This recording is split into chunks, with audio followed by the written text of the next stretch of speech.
What is up? I'm Jonathan Crane. I'm here with Davey Dawson from Automatic. If you haven't been watching this channel, I don't know how you found this, but I'm a mediocre Cat 2 from Alabama who loves talking about all kinds of bike racing, but especially American crit racing.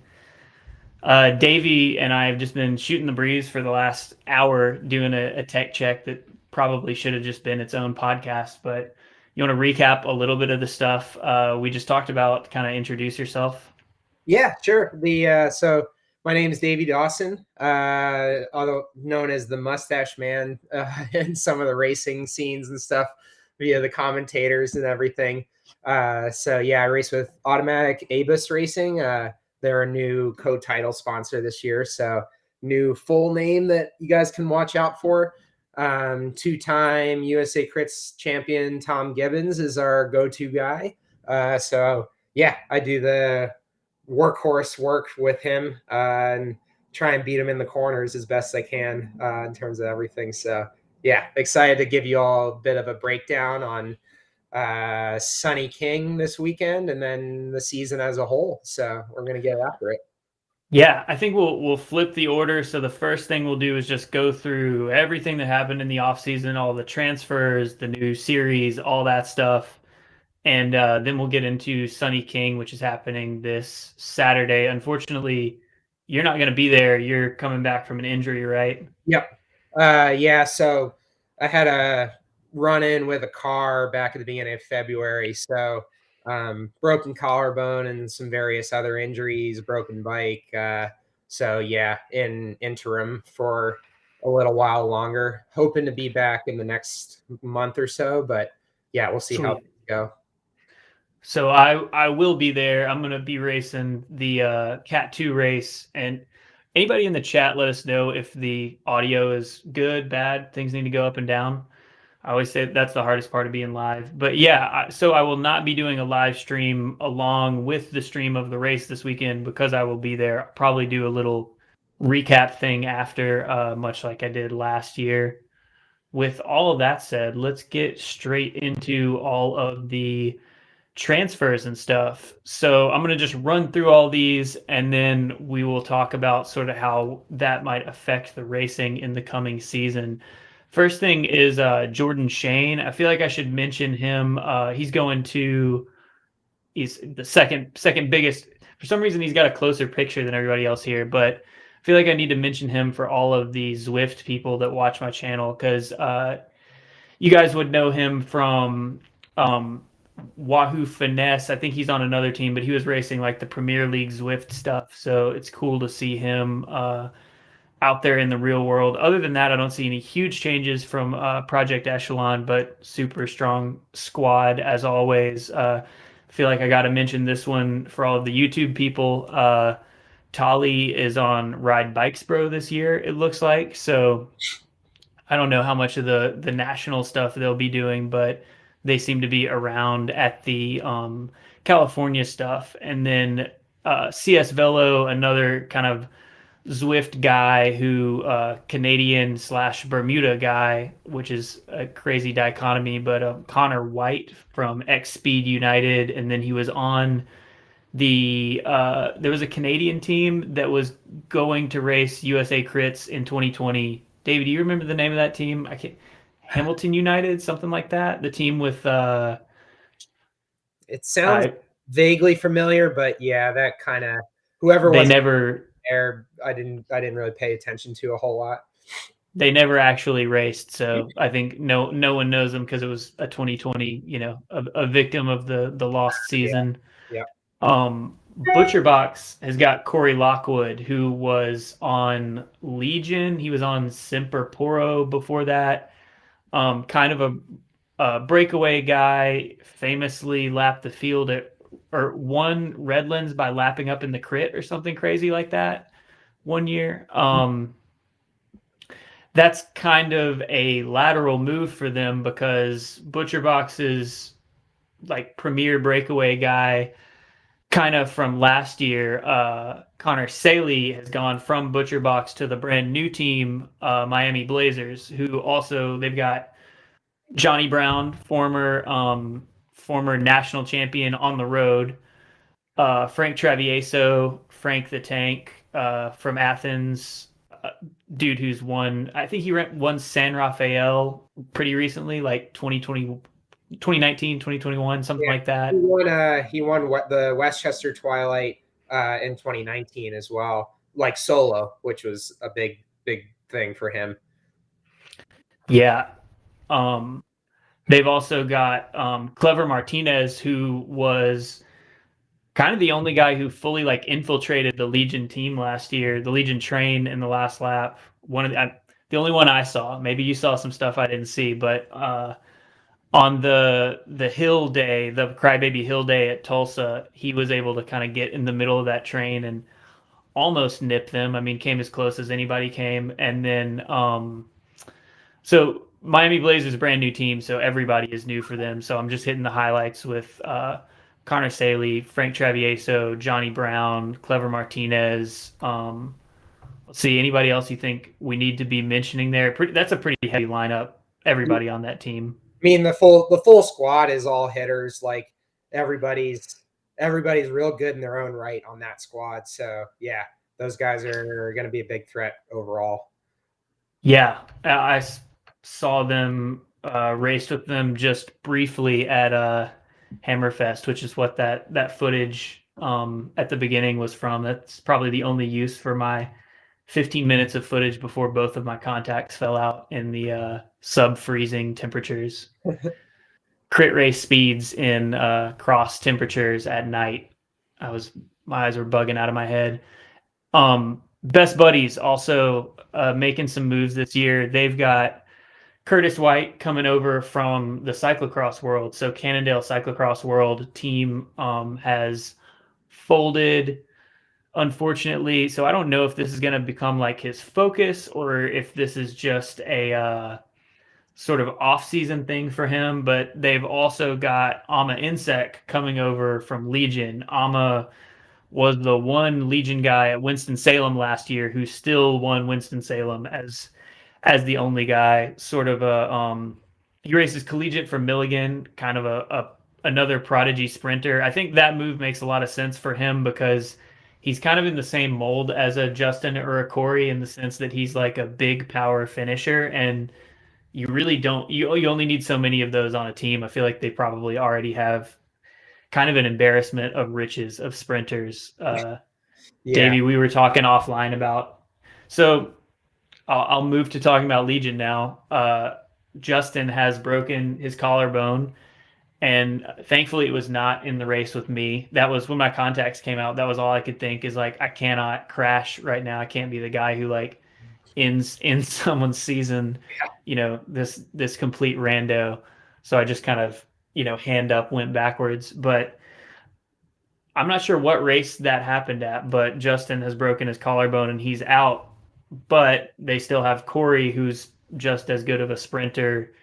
And they could probably even have Ty Magner sprinting and still be good. And then they have picked up Ian Garrison this year.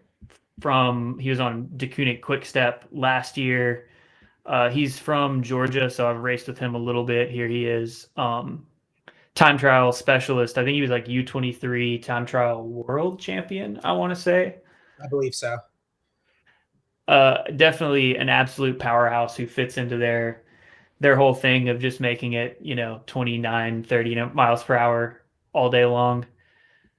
So those are all the kind of like top line big squad changes on the men's side. I guess I'll go ahead and mention here the big thing on the women's side is Legion now has both of the Schneider sisters. So they only had one Schneider, and now they got Samantha and Skylar.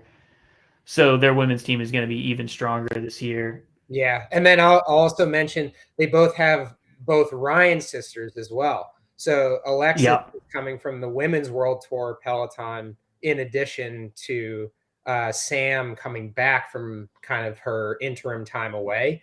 And they've added Shayna Palace as well, who was racing for, I think it was like 2021, the women's pro squad as well. So, and Shayna was what, second at E Worlds, I think, like Yeah, that. I think she was definitely up there. Yeah. Yeah, she was on the podium there, I think. So yeah, Legion women's team, as if they weren't strong enough already, are like now just twofold more of what works for them.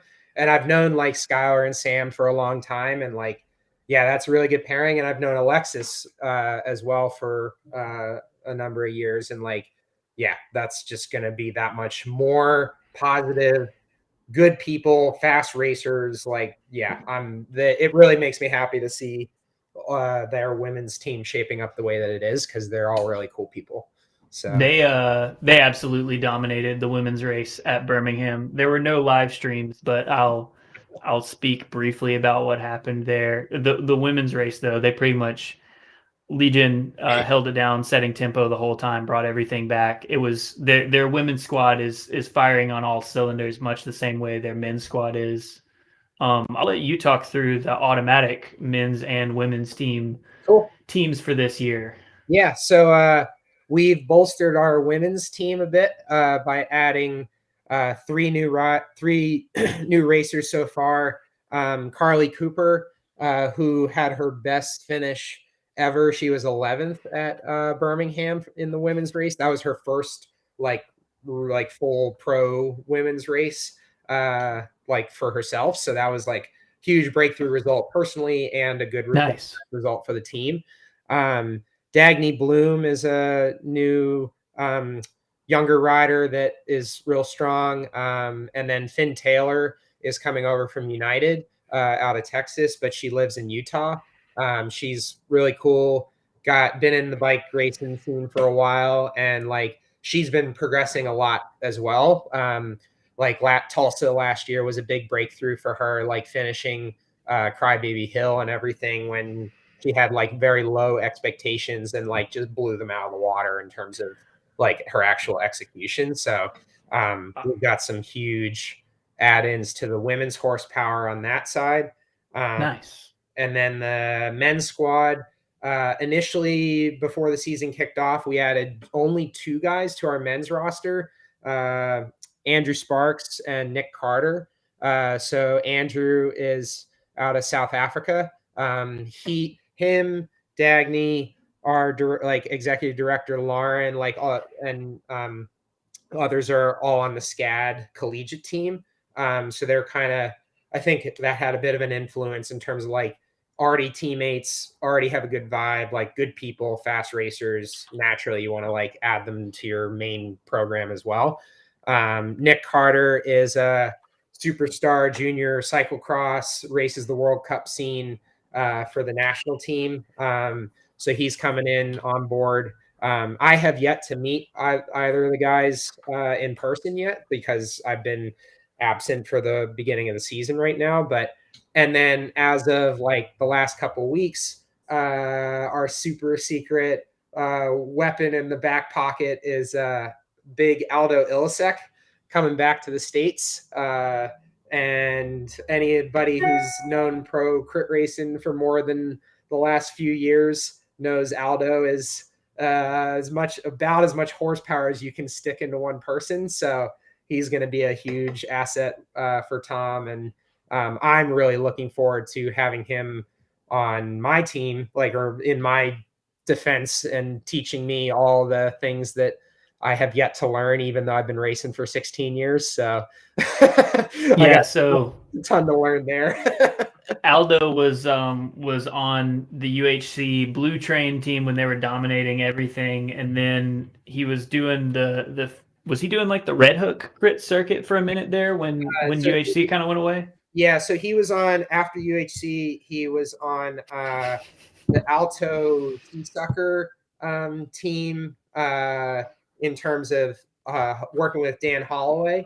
And I think Brandon Fury, like Monk, you can let me know if it was just the 3 of you guys. But yeah, there was some times there. And then the Estella squad might be mixing up the years on like order. But then like, yeah, the Crit Life team, that was like the infamous bright blue and pink, like cow print, like crit / track crit Fixie Crit roster with like that was the crazy specialized, the crazy paint job on the allays. You still see those kicking around. Allay frames that are still to this day out there. So somebody was racing one of those in the Fixie race at Hammerfest. There is a Fixie race at Hammerfest, so anybody who's looking for one of those, you could come here and double up. And if you ever see it out on the road, it might down in your towards your area. Like I forget where if he's in South Carolina or Georgia, but Clay Murfitt is still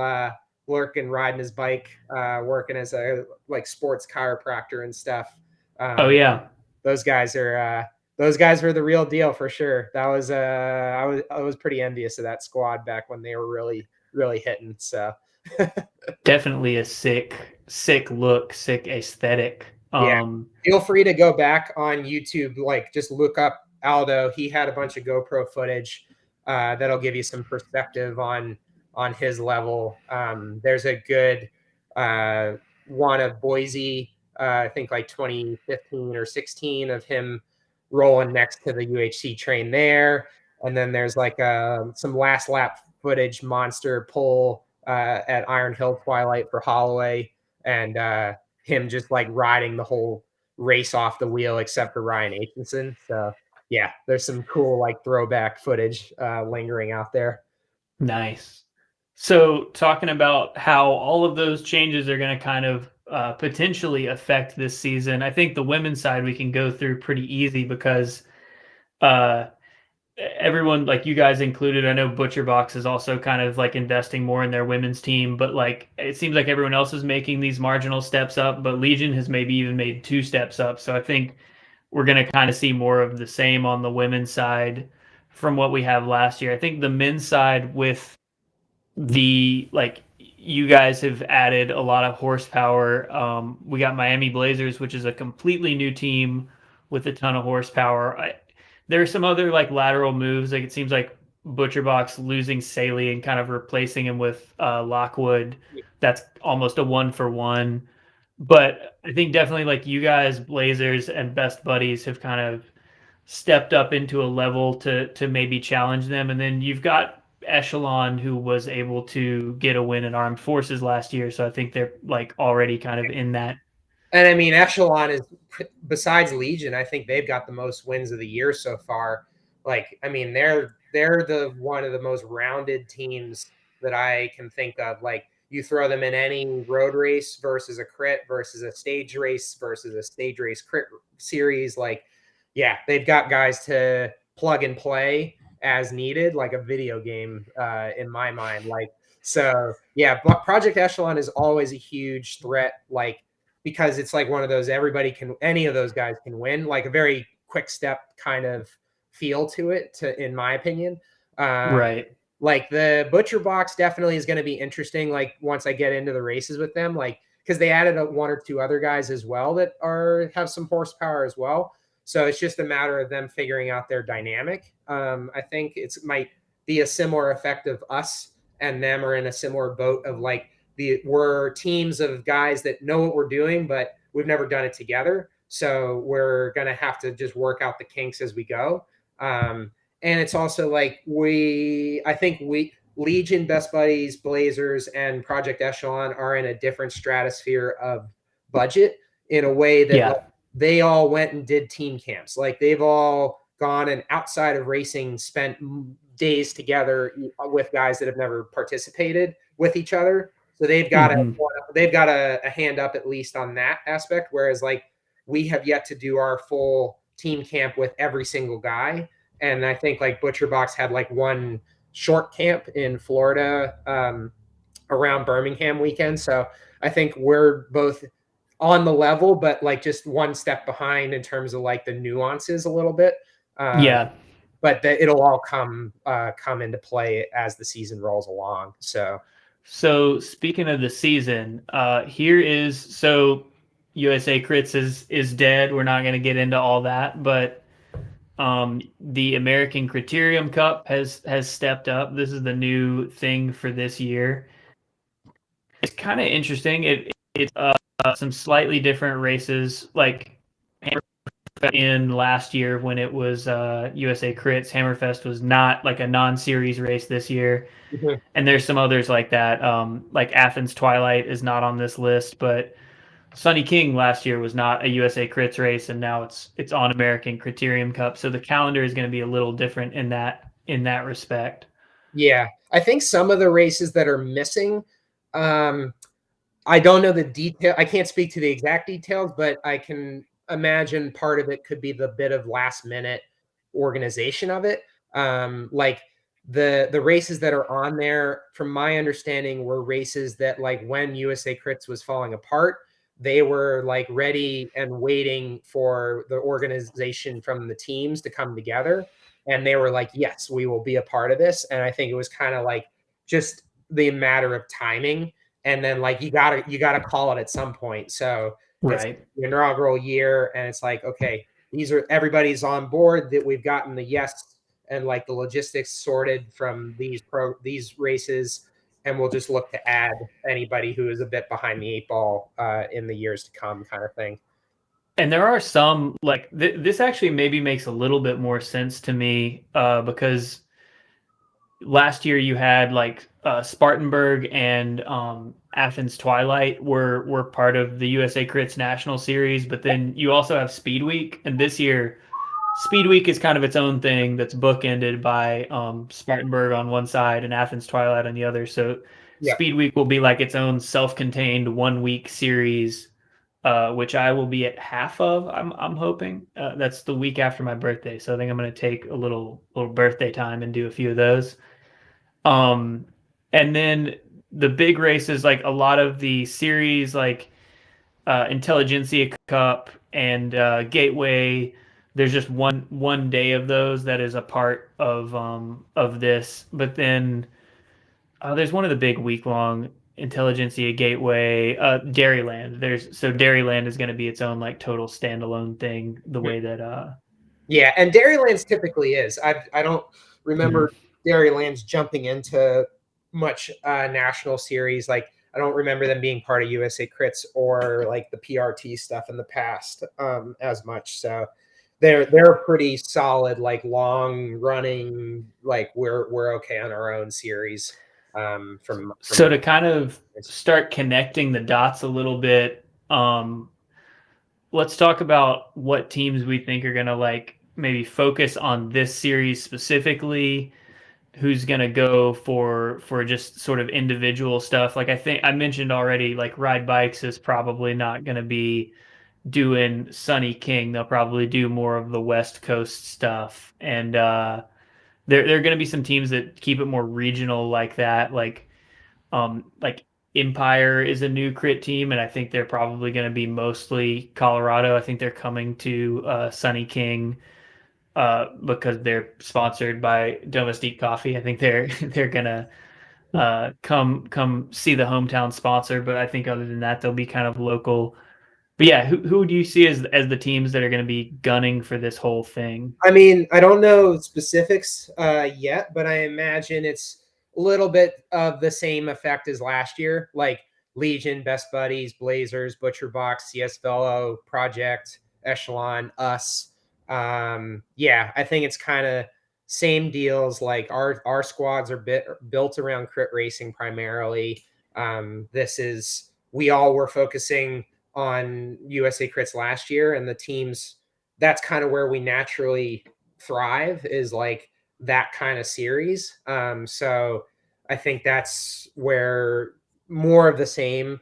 And then you get the other teams that jump in and out, or are like a little bit of B team kind of aspect. Like they might go to most of or all of them, but they don't have quite as depth to the roster. So they're consistent, and they might do well because they're consistent. Like I don't remember where they finished up in the overall, but like Audi Denver was there a lot Yeah, last year, and they were there all the time. But there was Cliff Bar.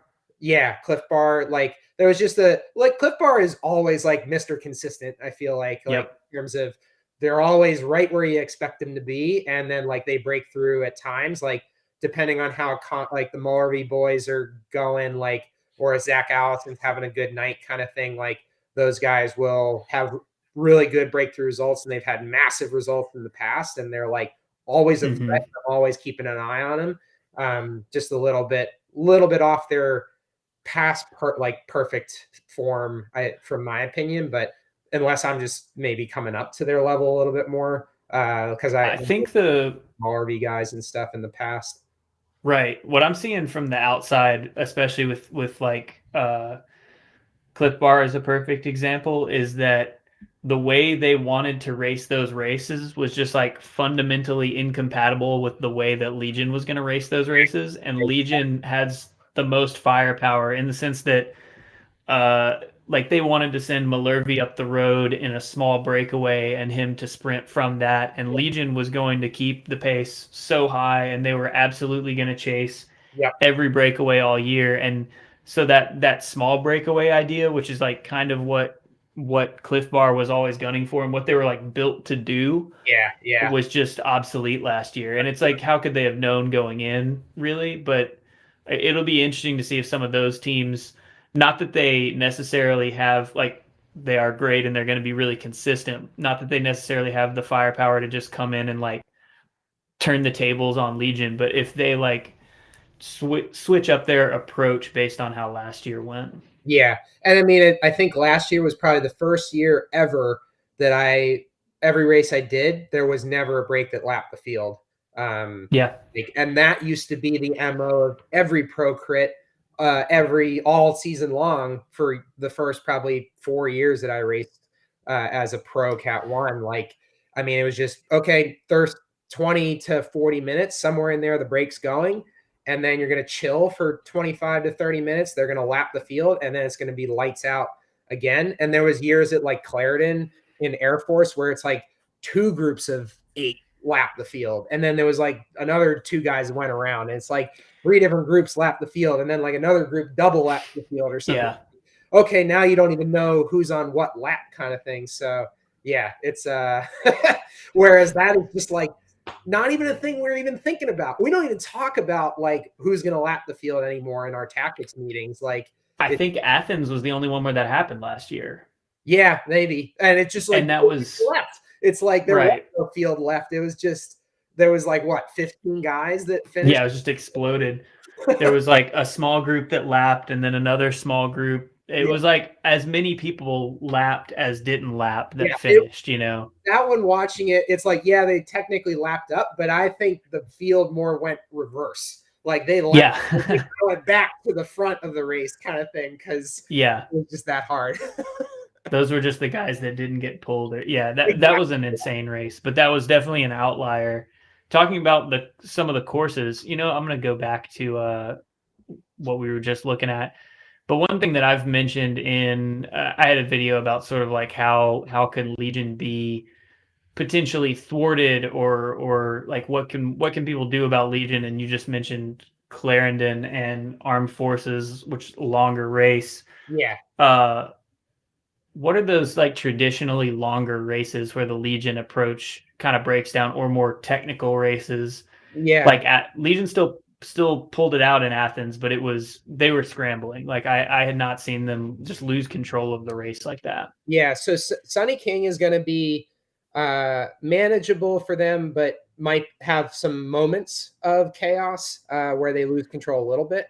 Unless they come. And that's because of the hill. Exactly. It's just going to become because of the course as a whole, not necessarily the other riders. Like that course is just, it's hard to just ride fast on. It's just such a hard output race.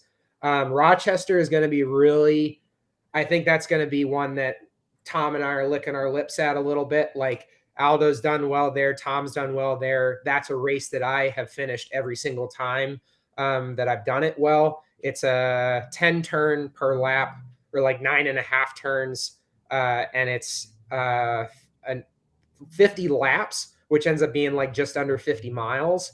And it's got a climb. You climb all the way from the bottom of the course up to the top again. So again, it's like attrition, skill set, tight, twisty stuff but it opens and closes. So it's like the bridges that you go across the river are 4 lanes wide. So like we can all fan out and go 10 wide at 40 miles an hour and then you got to go, then it goes 4 lanes to 2 lanes when you turn off there, and then you're doing the left right into a single lane alley. So turn one, so the start finish is there, 1 through the roundabout. So 1, 2, 3, 4, 5, 6. Turn 7 goes from 3 lanes to 1, and the boulevard going across the river is like 4 to 5 lanes wide.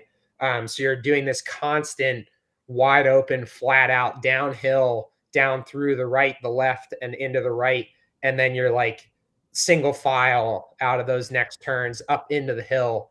And only if the field slows down a little bit through the start finish does it start to bunch back up. So it's like it could go either way for Legion. I think like they could full handle on it, or they could maybe look for the break that weekend for once, like really kind of flip the script a little bit and like maybe let something roll, not necessarily attack, but like guys are driving it and somebody like Boardman and Magner go up the road with like 4 or 5 other guys. And then they lap the field for the first time in a while. So it's like I could see them pulling a tactic like that potentially if things are being difficult to just run the train on the front. But that's something where like that's one race where I know our squad will have a good handle on. The next race is like Tulsa, they've got their handle on. Harlem, they've got their handle on. Funny thing that I'm like real proud of that was a bit of a fluke was I was 3rd at Harlem last year by myself, no teammates. So that's awesome. That's I've always is a true sprinters classic. And yeah, I think there was a little bit like the lack of it wasn't like that 150 guy field like it has been in the past, but yeah, that was like the weekend I won the PA State Crit Championships the day before, and then went to New York and got 3rd at Harlem. So that's like something on paper that I'm really proud of because that's a long standing race, and guys like Justin are the premier guys that have won it.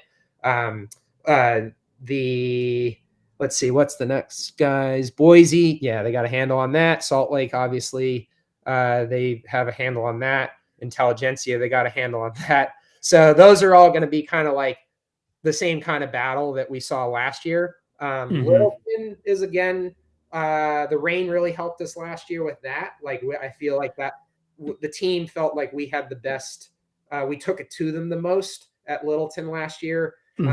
Wet, like we were the only team outside of Legion to put 4 of our 5 guys in that front 30-man split that went away like right away. So and Tom was second there, I think, to Corey, I think it was. So there was one day at Salt Lake last year where they lost control, and I think it was just the heat. It seems like that's a multi-day, so I don't know which of those days will be this Salt Lake, but we'll see. I hope it is not the mall course. That one was very dangerous.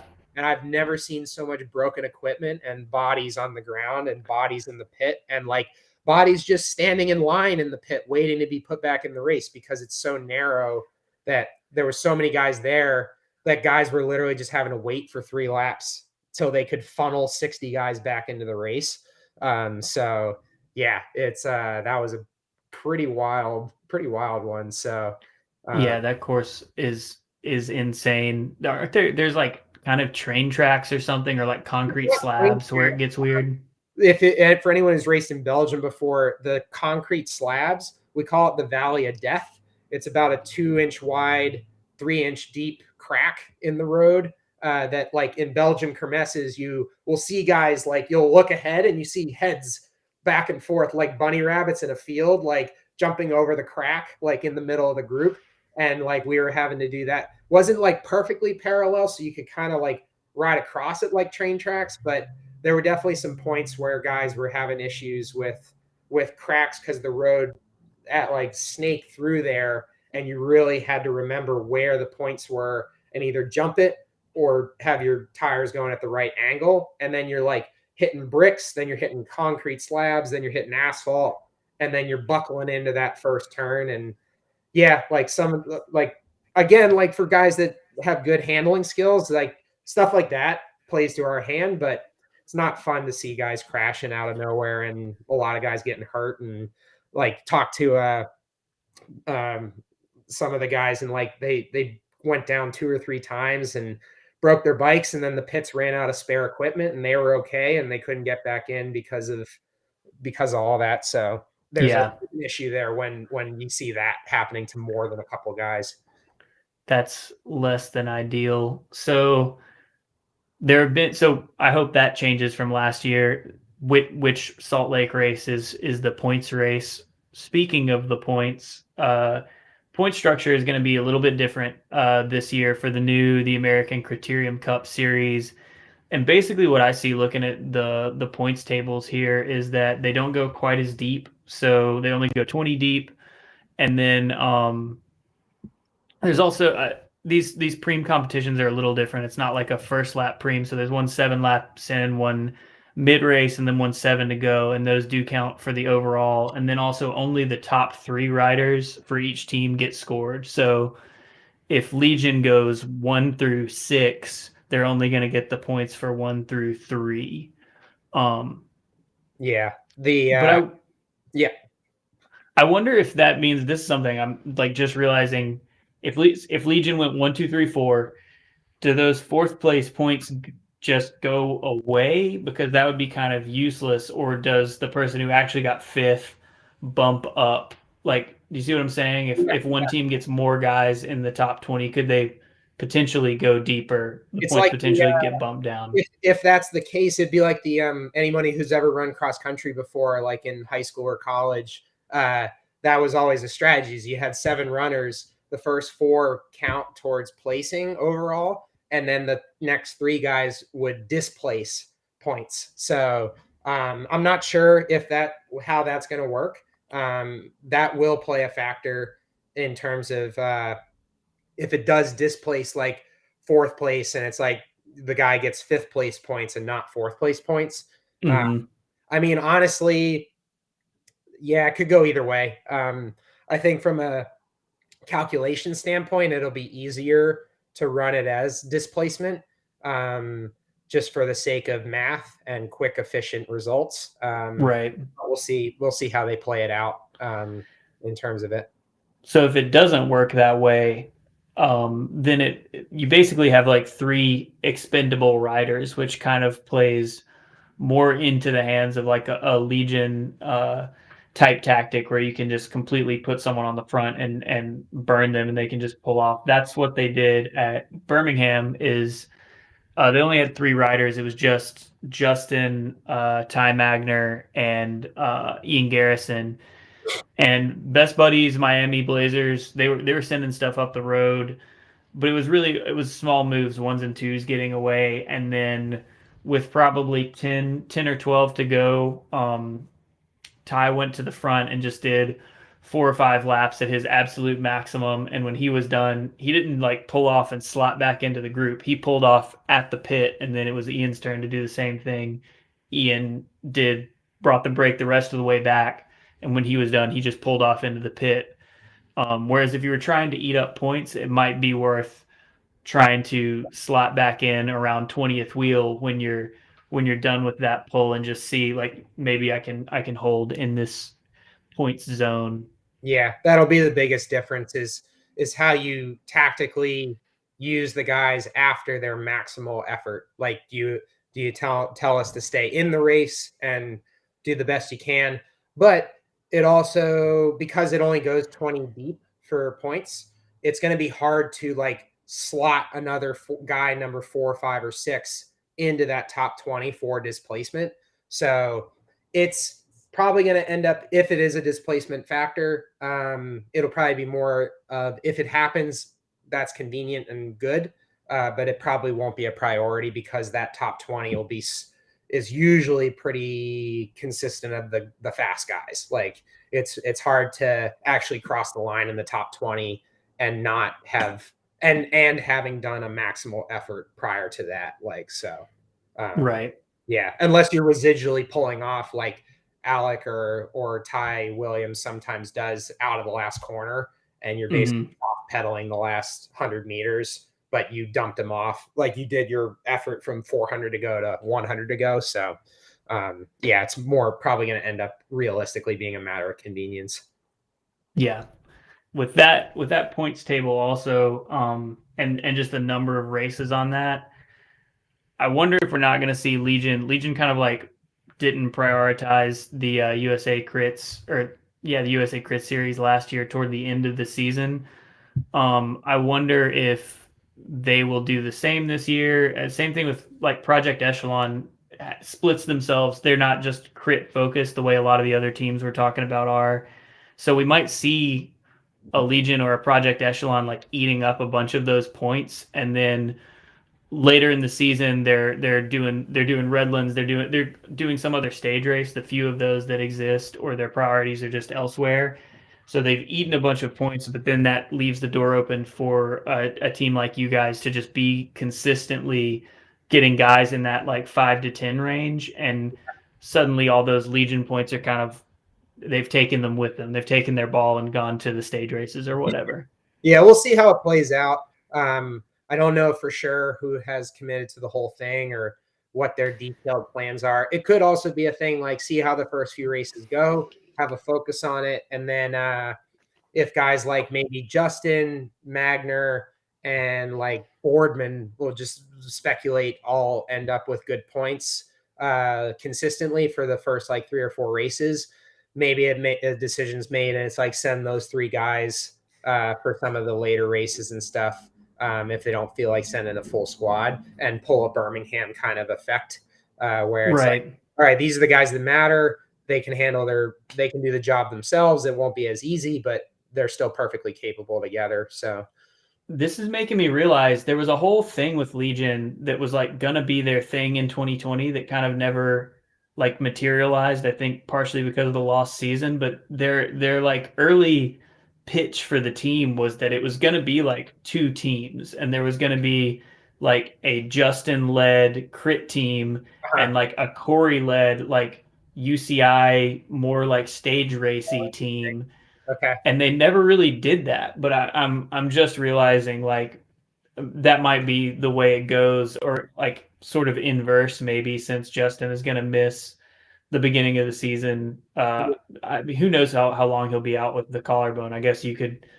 probably say a little bit more accurately maybe, Yeah, I since you're mean, dealing with that. something like that could end up materializing a bit. I mean, it would kind of make sense a little bit. I don't know what Ian's like exact personal reasons for joining the squad were, whether it was a lack of contract or that Legion offered him some more finances or something like that. But I I mean, think having guys like him and Hunter Grove and Lance and those and like Freddie Ovett and like all the guys, those guys are perfectly capable of UCI road and stage race stuff. So it's like they've yeah. got a squad built for some UCI, full UCI pro stuff. So why not use them if they can send a mini squad to some of the crits that are more manageable, and send a hit squad to some UCI road stuff.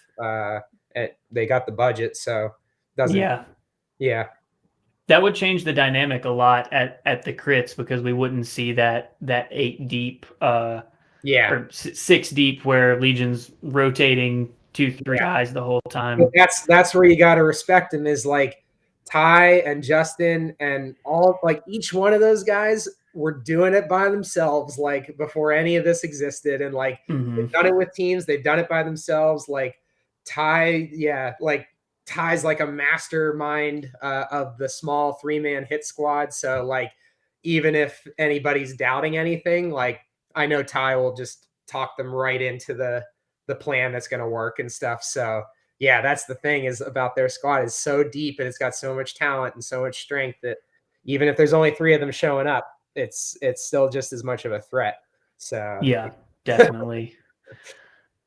Speaking of Ty, so I'm looking at the Birmingham, sorry, the Aniston race from last year. I'll throw that up here, and we'll start talking through. So this is this weekend. This is Sunny King Crit in Aniston, Alabama. This is like the big, before Hammerfest even existed. This was my first crit actually ever, 13 or 14. And of course, Cat 4-5 crit. I got caught behind a crash on the last lap, but our mutual friend Nick Scott won that race, and there's some yeah. pretty sick Oh, that's awesome. footage of, yeah. pretty sick footage of him coming up that start finish straight, pedaling like 70 RPM for some reason. And Frankie saying, "Look at the power in those legs." Yeah, that's I need awesome. to go track that down. Yeah. So yeah, I'll let this play and let you talk about sort of like how this course sets up, and then we'll jump to a couple of specific spots from last year where you can talk us through what's going on in the race. Yeah, so like how we were talking a bit before we came online, Sunny King, at least a lot of guys will say it, and me personally for sure, it's the hardest race of the season for me. It's like just the course, it's got some weird thing to it where the combination of the hill and the way the downhill is with the pavement and the lack of kind of flow that the corners have, you're just on the pedals all night. And it's like it's a longer than like most, it's not the average 1 hour thing. It's like it was like a hour and a half, 90 minutes. So on the longer end of what we're typically doing. But yeah, you combine all those factors into the time and distance. And it's sometimes like it was actually like one of the most pleasant temperatures this time, but sometimes it can be a little bit hot too. And Or yeah, cold. I've seen yeah, races. I've seen years where it's like April in 35. Alabama is a total crapshoot. So Yeah. I've seen races where it's like 40 and raining for the night race. Yeah. Yeah. So it's like it can be either or 50-50 with it. And like, yeah, it just kicks me in the ass like every time. For anybody who's like not in like who's here to just like learn about stuff a bit, just by the numbers last year, it was I'm 165 pounds, and my average watts was 275, but normalized was 330.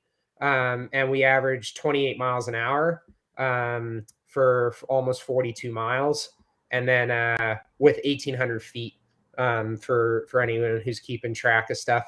But my average heart rate was 175 for an hour and a half, and then a 195 max. So, yeah, So that's this course is basically a big rectangle where it's like 4 blocks long the long way, and then yeah, like 1 block long the short way that they're about to hit right now.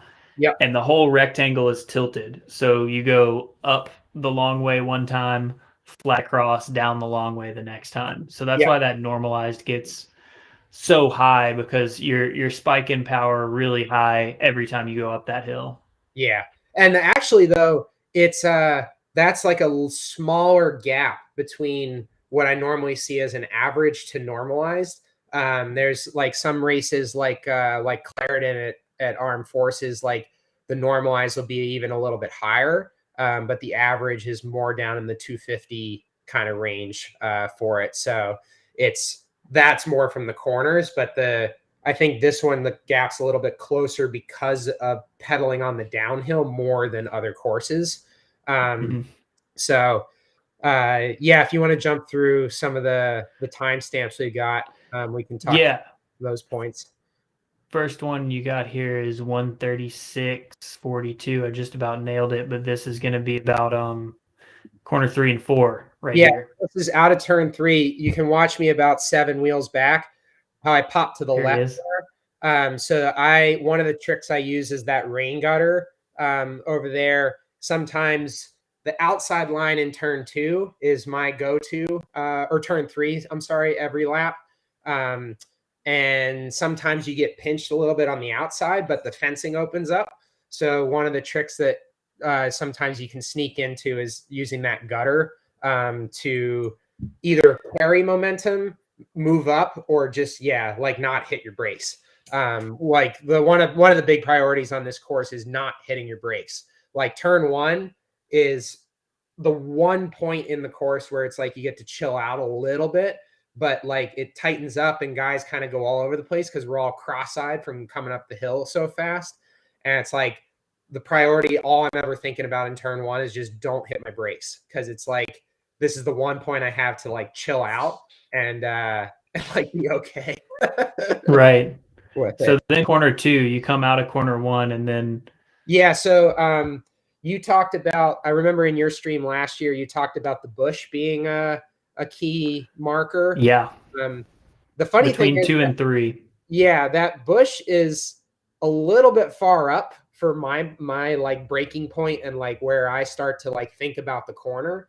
Like I think I always think about it more like where the fencing is kind of starting at Mm-hmm. that point. And I'm like, you and I are like, we're both like in agreement of like the outside, and then because of there's the cracks and the change in the surface there, like coming to the outside and being able to come across those cracks in the road as perpendicular as you can is always nice, because then you can usually mitigate braking and you can get as smooth of a run as you can. You can sometimes get back on the pedals a little bit sooner and not have to accelerate so hard. So just keeping that momentum and minimizing loss of speed is the key for turn 3 there.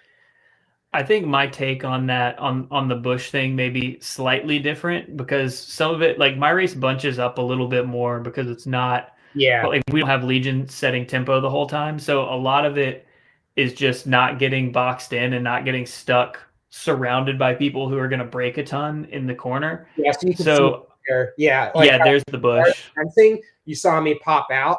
Like that's Mhm. kind of where, yeah, the reference there. I just know that like if I'm on the right as we're getting to the bush, it's going to open up to the right of me once we get there, and so I'm Oh, going to have like room to move. And same thing with the lack of fencing on the outside between 3 and 4.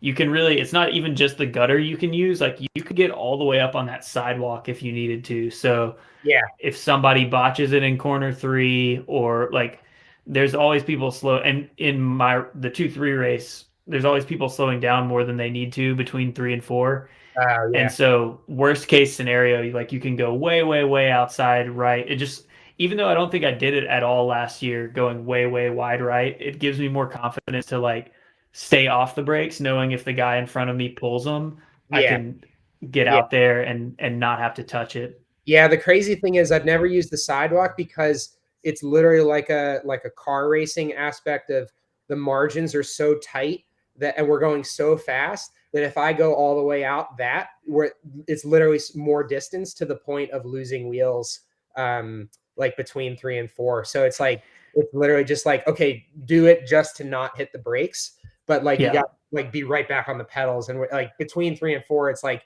I think it's like 5 or 10 seconds and it's like, boom, like already back up the hill. I think that's a difference in speed between the pro race and my race. Like you guys are just holding a higher speed the whole time, where anytime you're popping out of the draft, you're really paying for it. Really? Yeah. And my race, there's so much unnecessary slowing down that just minimizing the unnecessary slowing down, like Yeah, it's worth taking a longer line. It's worth hitting the wind if you're just staying off of the damn brakes. for sure. Yeah. You want to hop Uh, to the next point? yeah. Let's see, 159. You say you missed a dangerous move. Sorry, 159.45. So Yeah. let's go there. About right here. Yeah. So this is Yeah. Tanner Ward and Ty. So Tanner Ward's on Best Buddies now. You can see me coming over the top out into turn 1 there. So they're already into turn 2.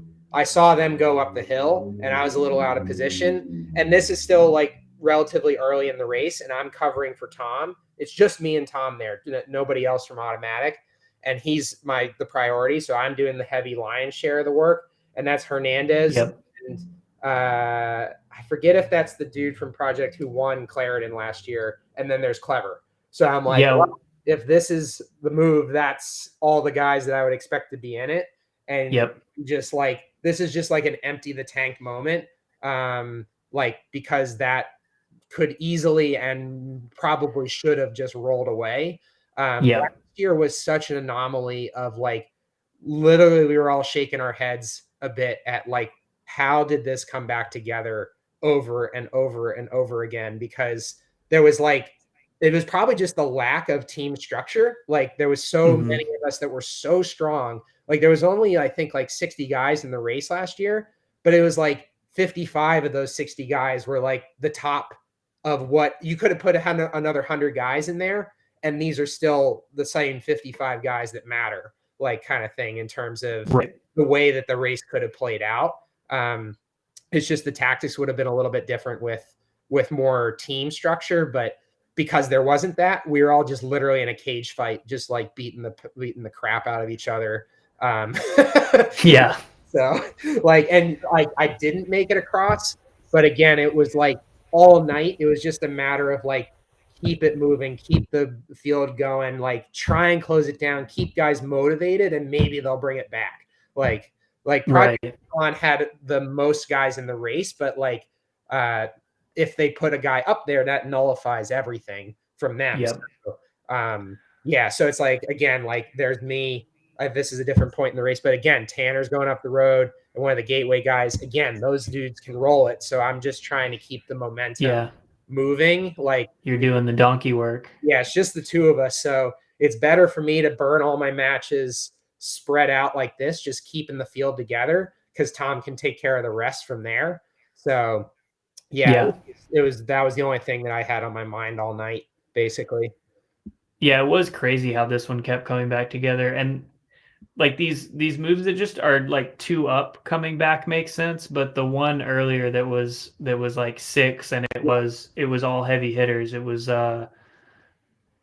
Vogel, I think, from Project Echelon, who had won a race earlier in the season. Yeah, Clever. I guys. wonder if that one wasn't.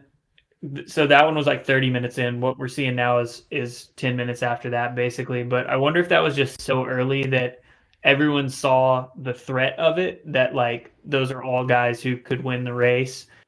Yeah, And everyone was still fresh enough that like some of the, because I was seeing like Nashville guys, like guys I raced with who probably were, here's one of them right now, going across, guys who maybe are going to get dropped later, but 30 minutes in, they're like, I cannot let the move go away from me. So there were enough of those guys to chase it. I think it was some of that and maybe just a little bit of like the effort catching up to some of the guys, or like them really putting in the effort to get the gap, and then like feeling like the field is coming too quick and it is long enough from the finish that it's going to be too hard to burn all the way through for another hour, basically. Right. But I mean, it's like I have seen like the break go in that time window before in the past at Sunny King. So it's like it's not out of the question for like 5 really strong dudes to get cohesive and just roll that thing. I think when the break has gone that early though, it's been those years when, like you were talking about earlier, the break goes, you guys kind of sit up and the break will lap up. Yeah. And then that's not like as daunting to be those guys in the break, knowing you got an hour left when you think for sure they're going to sit up and we're going to lap up. But because that's just not the order of things last year, I do think to bring it to this year, what we may see happen to kind of predict a little bit, I think there's going to be way more team structure this year. I think like Blazers is sending a whole team. You guys are going to have more of a presence, right? Like you're going to have 5 guys, 6 guys, something like that. I think we'll have 6 guys. Blazers will have 6 guys. Legion will have 6 guys. Yeah, no, best buddies. Be a completely different race compared to last year, in terms of like the way that it's raced and the tactics. It'll still be really damn hard, but it won't be as like, whoa, how did that come back and why did that come back? Kind of like right to it. Let's see, what's the next one here? Here's the this is you emptying the tank here, you said. Oh yeah. So again, this is like what, 28 to go. So this is like a significant chunk further into the race. And again, another move like Hernandez, who ends up second on the night, like Echelon's in there, like all the teams except for like guys like Ty and Clever are missing. But you can see me go on the left there. Again, another 5-man break with a bunch of strong guys in there. Like Hayden Strong is a really good sprinter. I forget the name of the guy on First Internet there, but I know he's got horsepower. Again, the gateway guys, I never discount any of them. I can never keep them straight, but I know they're all strong. So that comes into the calculation in my brain when I see that. So RIP, the gateway team, I think was a casualty of the last couple of years. I think that squad is gone. So I hope it's unfortunate those guys have found rides. But yeah, this one was one point where I was starting to hurt, and like you can see all the strung out behind me. Like I'm doing like, I think I did was trying to shoot for like 400 or 500 watts from that initial sprint down the hill, like down turn 3 through turn 4, settle in between those, and then just go as hard as I can on the hill. And again, it's like just trying to keep guys motivated, because I'm like looking across, see if anybody else is going to do anything about it. Even in just the hopes of like, if it's one or two guys that counter to go across, then Tom can maybe latch on. That's the kind of stuff that we're kind of looking at, is like, there's only so much two of us can do. But at least if we can keep it moving, usually keeps guys motivated and stuff. Oh, and this was funny. Like did a blip about Tom's like race analysis stuff that he's been doing with Bodie on Wide Angle Podium. Another check out too. I meant to mention this way earlier, but I put the link below. If you guys haven't seen Hot Lap Summer, Bodie's series, episode 2 just came out. I would recommend people actually start with episode 2 and then go from there. I think episode 2 really gets the heart pounding, good footage there. Yeah, he's did a great job, and like he's got plenty more footage to come, because he went to every race last year. So we've only gone through the first 2 weekends of it. So there's plenty more episodes in the pipeline. So you're gonna, and that's him by the end. Yeah, he's following you guys in automatic throughout the year. So I'm skipping to another one. This is Gibbons chasing, starting a monster pull. You can see Gibbons on the front. Again, this is me I'm starting to fade a bit. Like I need to take some time off, because I've covered everything back to back kind of thing. And so Gibbons is starting to kick into gear as man number 2. Like he's going to need to do some work, because that's 10 guys starting to roll off the front.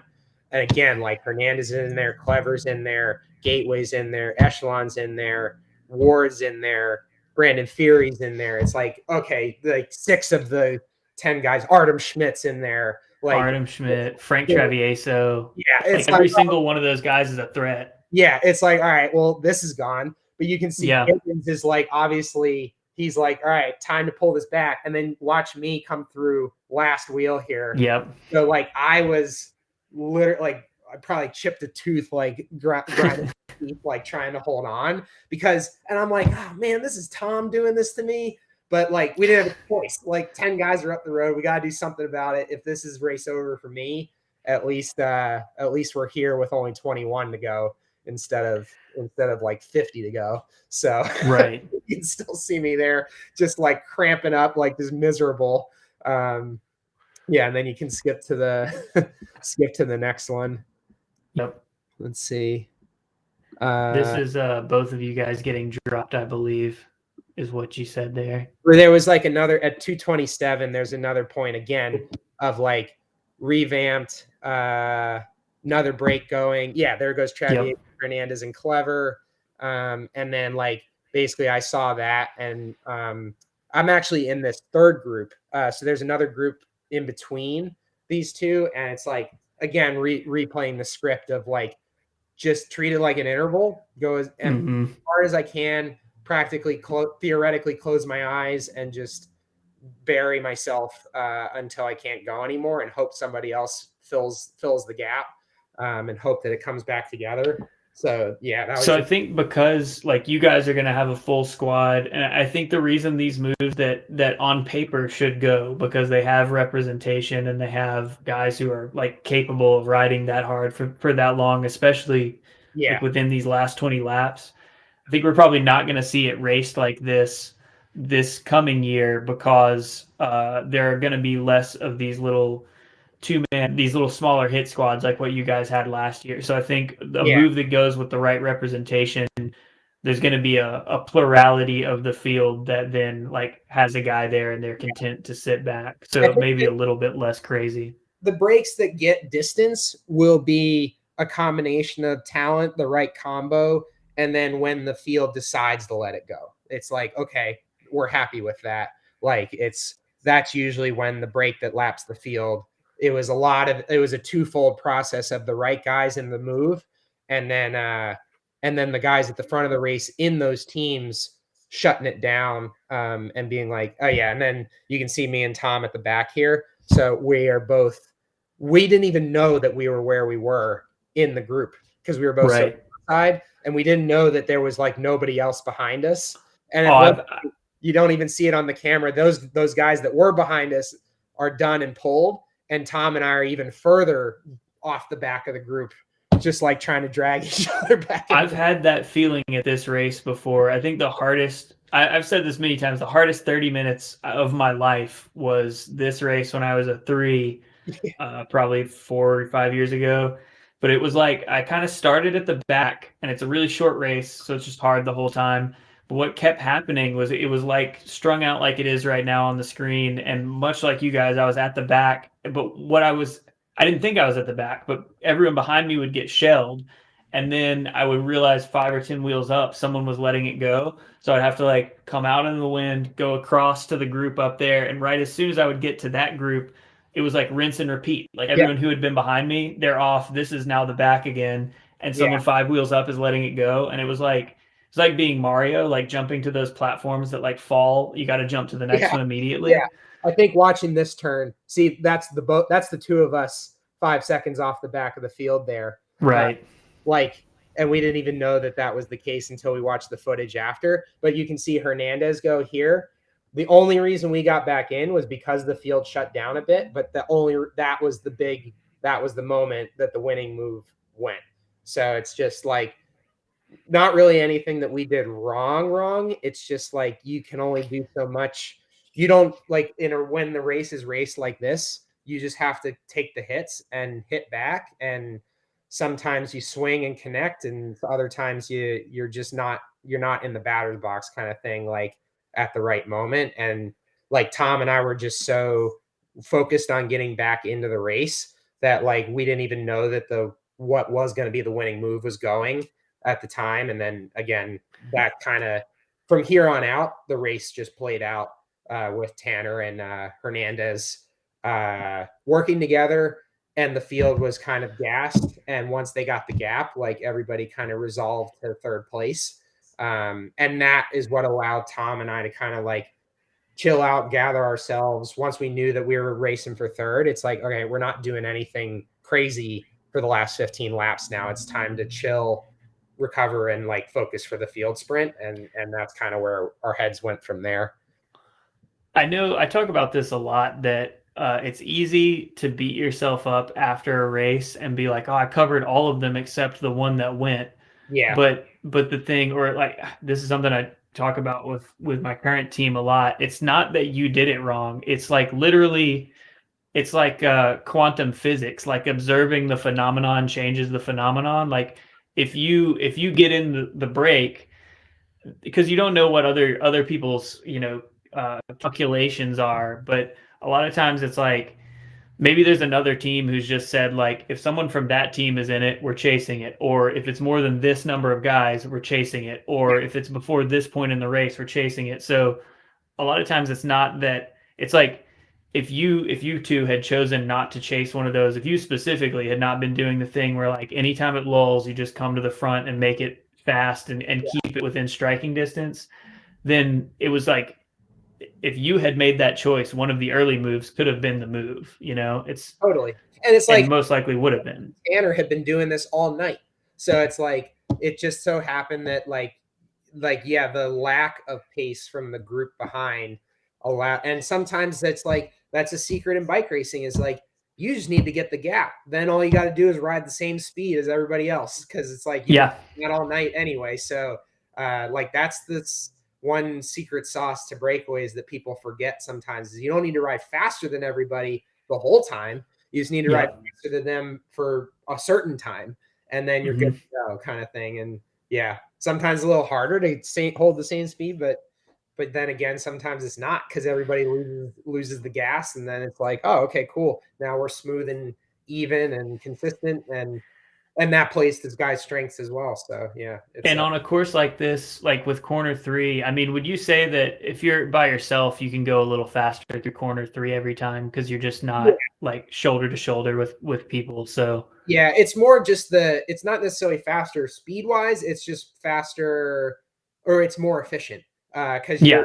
you're getting off the pedals sooner because you're not fighting for position. So you're definitely not hitting your brakes, and then you're picking a perfect line and you're back on the pedals sooner out of the corner. So it's like your speed, if you picked it from the bush to the middle point of between 3 and 4, that's where they are right now, higher versus just the speed that you're apexing through the corner at. But yeah, it's just kind of like you don't even need to swing as wide because again, the lack of fighting for position, allows you to not have, and you don't even have to exit as wide. So overall, you're going a shorter distance as well. And it's right? like guys don't think about some of that stuff in a way where, like, anyone who's ever run on a running track before, it's like even at like a quick runner pace, like the inside lane versus the outside lane on a running track can make a difference in that turn. And it's like you take that to 30 miles an hour, like that difference between the inside and a shorter line and just running curb to curb to curb to curb, like that'll make a difference when you start adding it up too. So yeah, definitely. We were talking that reminds me, we were talking before. So we pretty much talked for an hour just like doing a tech check before this. So we're retreading a lot of the same ground, but we were talking about the downhill that they're about to hit right here and how this downhill, it's like you have to pedal the whole time. It's like just not downhill enough. And I think some of that is like maybe if you're in the breakaway, you can let up a little bit more, but if you're in the field, this is what I've noticed especially is you get swarmed. Like if you stop pedaling on that downhill, it's almost like a sign of weakness where yeah, someone sees you stop pedaling and they're like, oh, I can get a spot from this guy. I can just pop around him and get one real quick. So even if it's not like the most efficient thing to continue pedaling down that whole thing, it's like the game of chicken into turn 3 exactly. makes it less efficient and not necessarily faster. So that's where a breakaway that is a couple of guys that are like cognizant of that stuff can start not even necessarily taking time, but just like staying even with the field and doing less effort. So then they got a little bit more gas to burn up this hill every single time. Yeah, and they don't have to like drive into the pedals as much. You can kind of like up the cadence a little bit, flush the legs, like manage the effort again. Like once you're off the front, this course becomes textbook rectangle. It's a lot of just like fight for position leading into because the corners are tight when you're in the group. You're playing you're playing the game of chicken into every corner, every lap, the whole time. Mm-hmm. Kind of thing Yeah, is a way. Chicken game of chicken is a good way to describe it. that's how I think about it. You can really see the bush that we were talking about now that we're off that, but that's the bush. So no one can be farther right than that before once you get past it.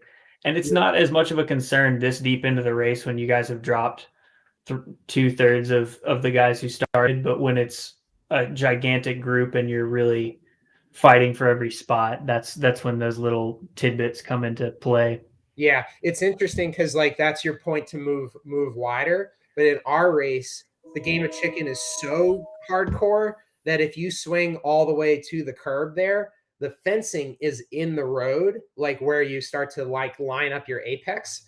And it's actually scary to the point where you move over and you're afraid that all that space gets filled and you're not going to be able to like force your way back in smoothly to be on the inside of the fence before you get to the corner. So yeah, I never like will pop out all the way. It's kind of like, that fencing is where I kind of hold myself at because I'm afraid like you don't want to get pushed so wide that you can't get back in and you end up jamming the brakes and then you're really, really messed up and you lose 20 spaces between that and the next corner.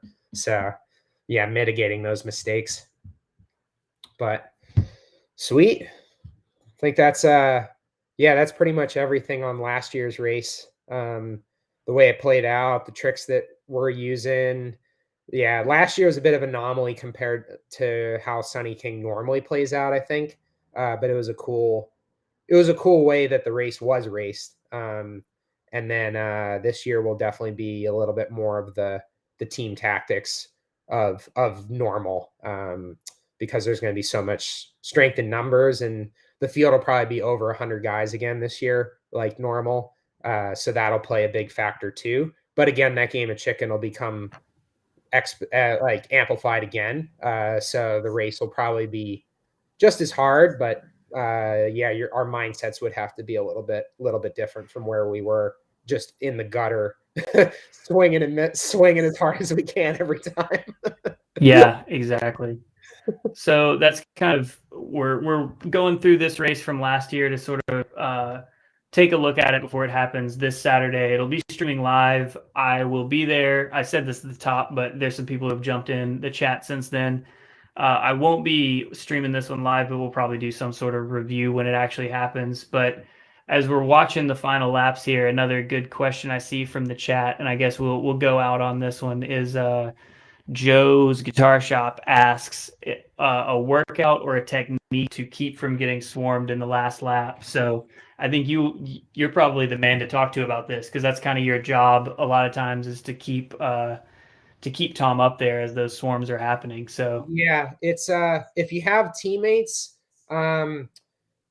utilizing that and they're dedicated to trying to help you, kind of thing, like where from a tactic standpoint, finding some clear air to punch forward. One of the things that a couple of experienced guys always taught me was, if you're not moving forward, that's a problem, especially on the last laps. Like, you don't want to, like, as soon as you feel like you're getting too much boxed in, like, you want to, yeah, like, punch through the wall, move through to the next, move up next to the guy that you're on the wheel of if you have to. Like, you don't want to get it out of the draft if you can avoid it. But if you need to, like, get out of the draft to defend your space and then let it come back in, that's the better option than letting guys come over the top of you. Again, Hot Lap Summer, episode 1, pretty good example of me doing the job to half of what I needed to do, but not quite all the way. On the last lap of Crystal City, I get up alongside Legion, and I mean, I was cramping up that day a bit, so the legs were not quite where they needed to be. But I needed to keep moving forward to get Brendan and Tom out of the swarm, and we ended up getting swarmed a bit, going into turn 1 of the last lap.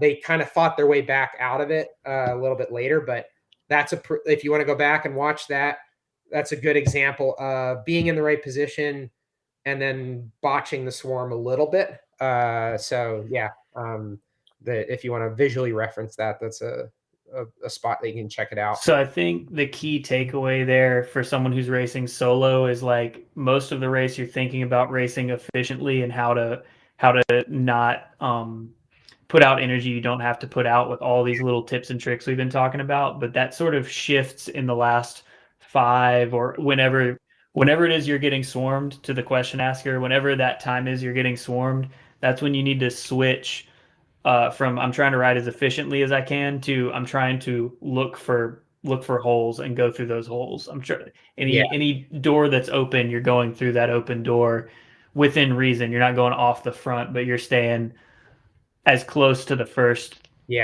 top 10 wheels as you can anytime you got a chance to move up. Mitigating braking. So it's like, if you're doing an acceleration to punch through the wall, don't go so hard that then you have to brake because you're catching up to the wheel of the next guy too quickly, because that's double fold against you. So it's like, it's a balance of that. But I sometimes try and remind myself, you do intervals like this in training. It's like, okay, the last 2 laps of this race are only going to be like 2 to 3 minutes, kind of thing. So it's like, it's under a 5-minute effort, like, and it's like just repetitive sprints too. So it's like, you don't win a race by doing 1 sprint. You win a race by doing 8 sprints within the last couple laps, kind of thing. And sometimes like a sustained effort between your sprints too. So yeah, it's reminding yourself that you got to do more than just one big effort at the end. You got to do all these little micro efforts to put yourself in the position, hold the position, move forward, defend the position, then sprint to try and win the race, kind of thing. I'm going to clip that and send it to some of the guys on my team. A few guys need to hear it. So as we're seeing the finale of this race, these 2 guys are on the same team this year. I think it's going to be a good battle this Saturday between Legion, Best Buddies, and I think for you guys, Tom is going to have a good shot. Yeah. With automatic, I think this is a good race for him. The hill, he does a little bit better with the hill than sure. other pure sprinters, and he'll have a little bit more backup this year. So yeah, should be really interesting. This is definitely one where Tom gets his flywheel and his big turbo diesel up to speed. So it's like he doesn't have that little bit of extra snap that Justin does, but that big drag race, uphill drag race, is just screaming Tom's name. So I'm excited to watch it. Yeah, so I guess with that, we went a little longer than I meant to, but it was a good conversation. Thanks for being on here, Davey. Good to talk to you, and good luck to you and the team for the rest of the season. But I'm sure you'll be back on here at some point in some capacity. We've talked about a lot of different potential plans for this season, so we're going to keep your eyes on the space. Bring the inside content and perspective as much as we can, because the commentators that were in the mix before were not doing as good a job as they could. So we want to do it right. I think even with good commentators, you can always expand the story, and Hot Lap Summer is a good example of that. There's always some more context you can bring. So that's definitely what we're going to look to do. Cool. Sweet. All right. Well, see you next time. Thanks everybody for hanging out.